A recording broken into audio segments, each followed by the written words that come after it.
Picture two neighbors, same street, same city, same year. One bought their house in 2019 for $380,000. The other has been renting ever since. By 2023, that house is worth $560,000. The buyer is sitting on $180,000 in paper gains. They're at dinner parties saying things like, "Best decision I ever made." Their renter neighbor is smiling politely and saying nothing. Here's the part nobody talks about. The buyer spent $147,000 in mortgage interest over those 4 years. They paid $19,200 in property taxes, another $15,000 in maintenance, the roof, the water heater, the thing that happened to the deck, insurance, HOA, that refinance they did in 2021. Their net position, when you actually do the math, is nearly identical to the renter who kept their down payment in an index fund. Not better, not dramatically worse, nearly identical. And yet one of them feels rich and one of them feels left behind.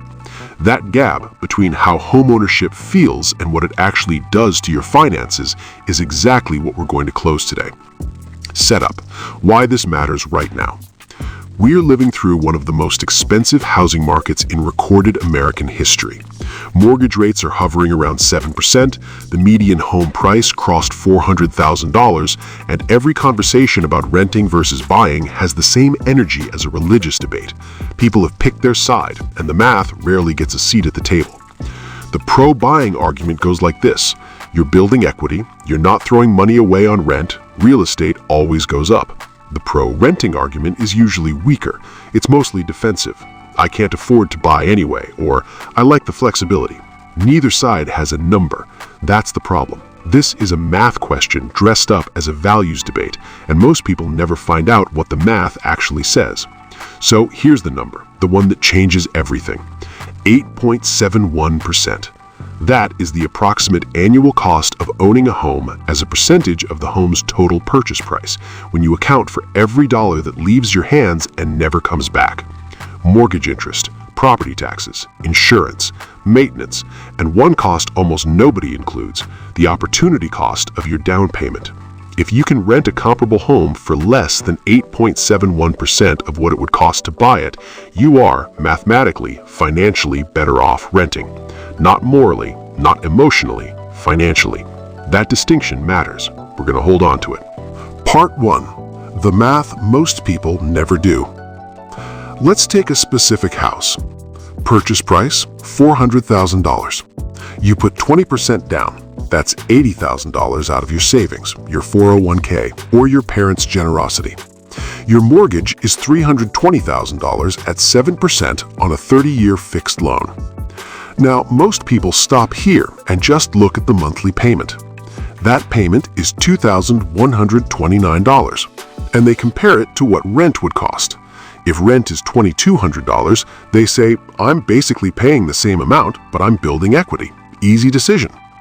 This is where the thinking goes wrong, because your mortgage payment is not your cost of owning that home. Your mortgage payment is part principal, which is yours, you're building equity, and part interest, which is gone. In month 1 of a $320,000 mortgage at 7%, you pay $2,129. Of that, $1,867 is interest. Only $263 is principal.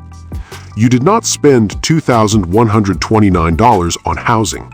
You spent $1,867 on interest and saved $263 in equity. That's a very different number. But we're not done. Now add property taxes. The U.S. national average is roughly 1.1% of home value per year. On a $400,000 house, that's $4,400 a year, $367 a month. Gone. You'll never see it again. Add homeowner's insurance, roughly $2,000 per year for a $400,000 home. Call it $167 a month. Gone. Now, maintenance. This is the one people love to argue about, but the data is consistent. You should budget 1% of your home's value per year for upkeep.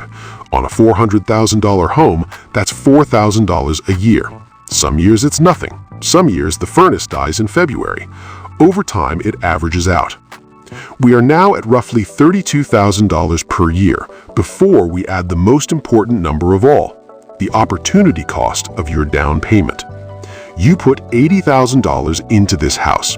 That's $80,000 that is no longer invested anywhere else. The S&P 500's historical average annual return is around 10%. Even if you're conservative, call it 7%, accounting for inflation and fees, that $80,000 would have generated roughly $5,600 in the first year, compounding forward every year after that.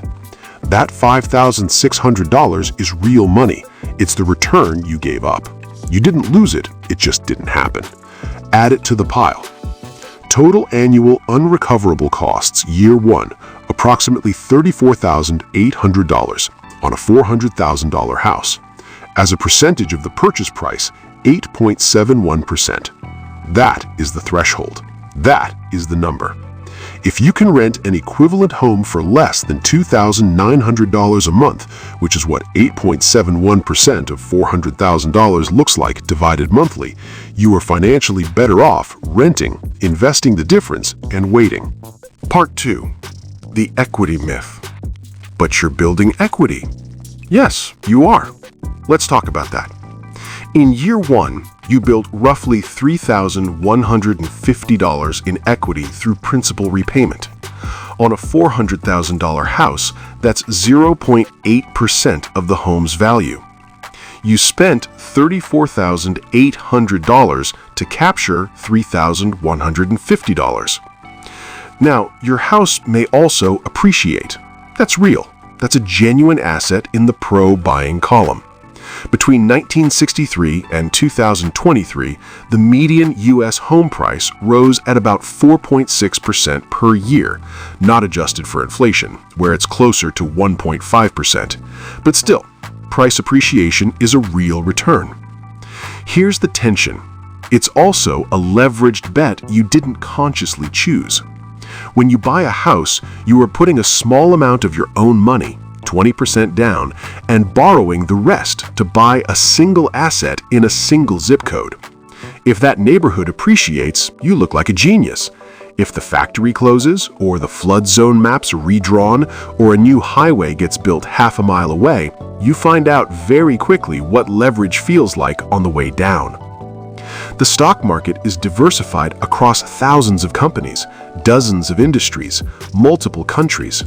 Real estate is one house on one street. The people who got rich buying houses mostly got rich because they bought in the right city at the right time, and they will, to a person, attribute it to their financial genius. There's a word for that. It isn't genius. Part 3. Where the rule breaks down and where it holds. Here is where we have to be honest about what the 8.71% rule is and isn't. It is not a universal commandment. It's a framework, and like every framework, it has edges. The rule works cleanest in high-cost cities: New York, San Francisco, Miami, Seattle. In these markets, the price-to-rent ratio is astronomical. A condo that sells for $850,000 rents for $3,200 a month.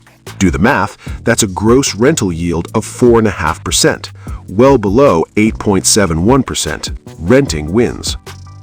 The rule gets murky in lower-cost markets. In Memphis or Tulsa or parts of the Midwest, home prices are more modest relative to rents. A $180,000 house might rent for $1,400 a month. That's a 9.3% annual yield. The math starts to tilt toward buying, and that's before you factor in local appreciation trends, property tax rates, and whether your landlord is going to sell the house in 2 years. There's also time. The 8.71% rule is most powerful in the short to medium term, the first 5 to 7 years. The longer you hold a house, the more the math can shift. Your mortgage payment is fixed. Rent is not. In 30 years, your former renter neighbor is paying $4,500 for that same apartment. That is a genuine, powerful argument for long-term buying, and it deserves its place in the analysis. The break-even point in most markets under current conditions is somewhere between 7 and 12 years. If you know, with reasonable confidence, you are staying put for a decade or more, the math starts to favor buying, even at these rates. The problem is that most Americans move every 6 to 8 years, not because they want to, because life happens. Divorce, job changes, kids growing up, aging parents. The median American is not the long-term homeowner the industry assumes they are. Part 4. The industry that profits from your confusion. We should talk about who benefits from the idea that renting is always throwing money away. The real estate industry generated $400 billion in commission revenue in 2022 alone. The average buyer's agent takes 2.5 to 3% of the purchase price, paid at closing, regardless of whether the deal is good for you.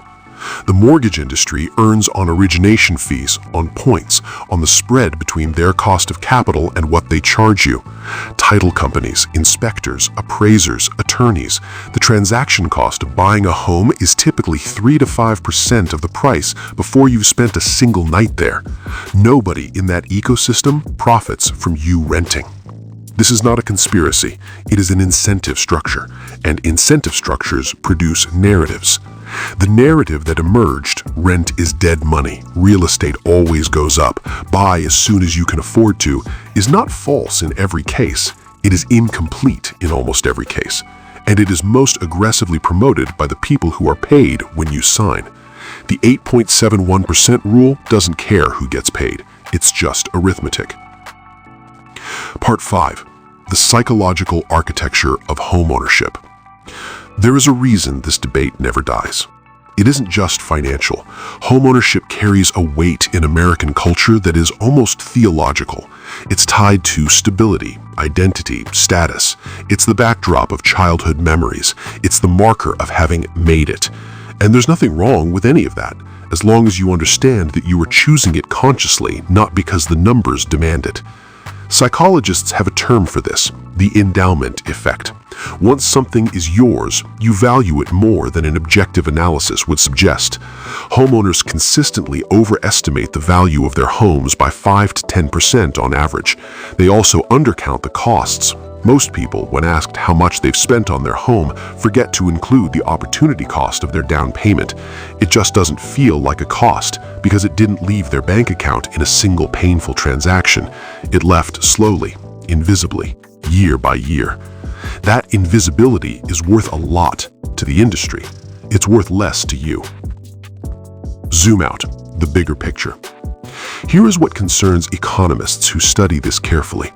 Housing has become, in the last 2 decades, less of a place to live and more of a financial instrument. The percentage of homes owned by institutional investors has roughly doubled since 2010. Private equity firms bought 40,000 single-family homes in the first half of 2022 alone. When the people selling homes and the people renting homes are the same people, when the same firm owns the apartment complex and the single-family neighborhood and is lobbying against zoning reform, the conversation about rent versus buy is no longer just a personal finance question. It's a question about what cities are for. It's a question about who gets to live where. When housing costs become 40% of a household's take-home pay, which is the current reality for roughly a third of American renters, the market is no longer functioning the way markets are supposed to function. The 8.71% rule is a personal finance tool, but the forces that push that number so high, low interest rates for a decade, supply constraints, speculative buying, NIMBY zoning politics, those are structural. And personal financial optimization can only get you so far inside a broken structure. So, what is the answer? The honest answer is, it depends. But not in the vague, non-committal way people use that phrase to avoid saying anything. It depends on your city. It depends on your timeline. It depends on your down payment, your tax situation, your job stability, and, critically, your ability to actually do the math rather than just feel the pull. The 8.71% rule gives you that you didn't have before, a threshold. Before you make the most expensive decision of your life, calculate 8.71% of the purchase price. divided by 12. That is what owning that home will actually cost you per month in money you will never get back. Then find out what renting a comparable home costs per month. If renting is significantly cheaper, you are not choosing between renting and buying. You are choosing between renting and paying a premium for stability, for roots, for the feeling of ownership, for a school district, for the right to paint your walls whatever color you want.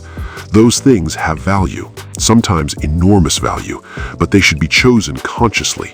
They should be paid for knowingly, not out of a vague cultural fear that renting makes you a lesser kind of person. Because here's the thought I'll leave you with. The people who built generational wealth in the 20th century did it by buying homes early, holding them long, and benefiting from a housing market that genuinely delivered outsized returns. That era may not be over, but it is changing. And the data we have right now, the rates, the prices, the mobility patterns, the institutional buyers reshaping the market from above, suggests that the 20th century playbook deserves at least a second look. The smartest thing you can do is not choose a side. It's run the number. 8.71%. Start there.